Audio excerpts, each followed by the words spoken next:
ఒకటే చెప్తున్నారు, రాష్ట్ర అభివృద్ధి కోసం నేను ఖచ్చితంగా ముందుంటాను, ప్రజలకి సేవ చేస్తాను, ప్రజలతోనే ఉంటాను అంటూ ఆయన క్లారిటీగా చెప్పడం జరుగుతుంది.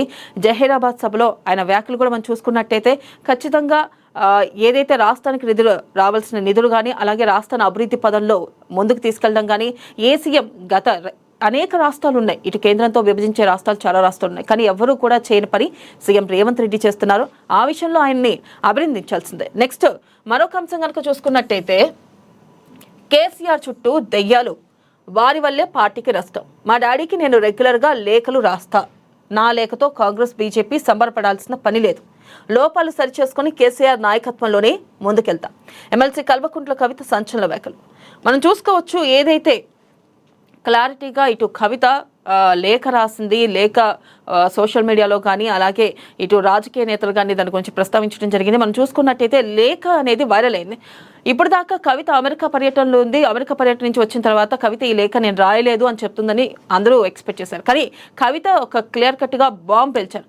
లేఖ నేనే రాశాను, మా డాడీకి నేను లేఖలు రాస్తూ ఉంటాను, పార్టీ అంతర్గత సమస్యల గురించి చెబుతూ ఉంటానంటూ ఆవిడ చెప్తూనే అలాగే పార్టీలో దెయ్యాలు ఉన్నాయి అంటూ కూడా సంచలన వ్యాఖ్యలు చేశారు. అంటే కవిత ఎవరిని ఉద్దేశించి దెయ్యాలు ఉన్నాయంటూ వ్యాఖ్యలు చేశారు, ఇది మెయిన్ క్వశ్చన్. అయితే ఇది నిజంగా ఏదైతే కేసీఆర్ వ్యూహంలో భాగంగా కవిత ఆడుతున్న డ్రామానా, లేదా కవిత బయటికి ఏదైతే బీఆర్ఎస్ నుంచి బయటకు వద్దాం అనుకుంటున్నారా, లేకపోతే కవిత మరో షర్మిల కాబోతున్నారా అనేది కూడా ఒక ప్రశ్నార్థకంగా మారింది.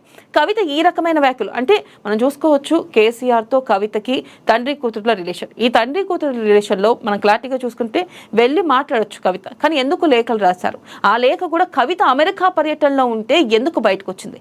నిజంగానే పార్టీలో ఉన్న వాళ్ళు ఈ లేఖను బయట పెట్టారా, లేక కవితనే కావాలని బయట పెట్టారా, లేదా ఇది కేసీఆర్ వ్యూహమా? ప్రధానంగా మెదులుతున్న ప్రశ్న.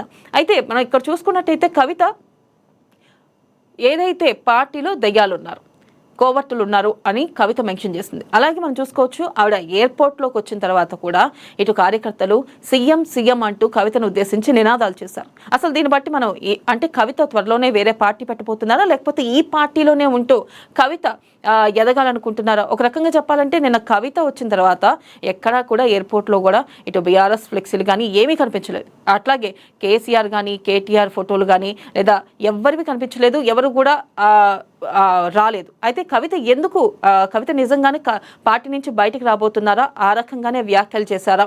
కేసీఆర్ దేవుడైతే మరి దెయ్యాలు ఎవరు అంటూ కూడా ఒక ప్రశ్న మెదులుతుంది. అలాగే మనం చూసుకోవచ్చు, ఇక్కడ మరొక వ్యాఖ్య చేశారు, నా లేఖతో కాంగ్రెస్ బీజేపీ సమరపడాల్సిన పని లేదు అంటూ కూడా ఆవిడ వ్యాఖ్య చేయడం జరిగింది. అలాగే లోపాలు సరిచేసుకుని కేసీఆర్ నాయకత్వంలోనే, ఇక్కడ ఆవిడ పక్కన చెబుతూనే లోపాలు సరిచేసుకుని కేసీఆర్ నాయకత్వంలోనే ముందుకెళ్తున్నామంటున్నారు. కానీ ఈ లేఖ ఎలా బయటపడింది అనేది ఒక ప్రశ్నార్థకంగా మారింది మనం చూసుకోవచ్చు.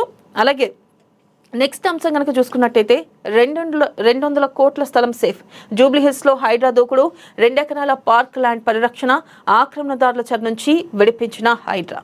ప్రధానంగా చూసుకున్నట్టయితే ఈ జూబ్లీహిల్స్ హైడ్రా దూకుడు ఏదైతే జూబ్లీహిల్స్లో హైడ్రా నిన్న 200 కోట్ల స్థలాన్ని సేఫ్ చేసింది.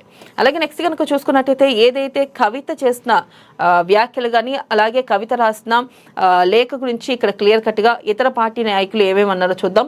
కవిత మరో షర్మిల కాబోతుంది, కవిత లేఖపై ఎంపీ రఘునందన్ రావు.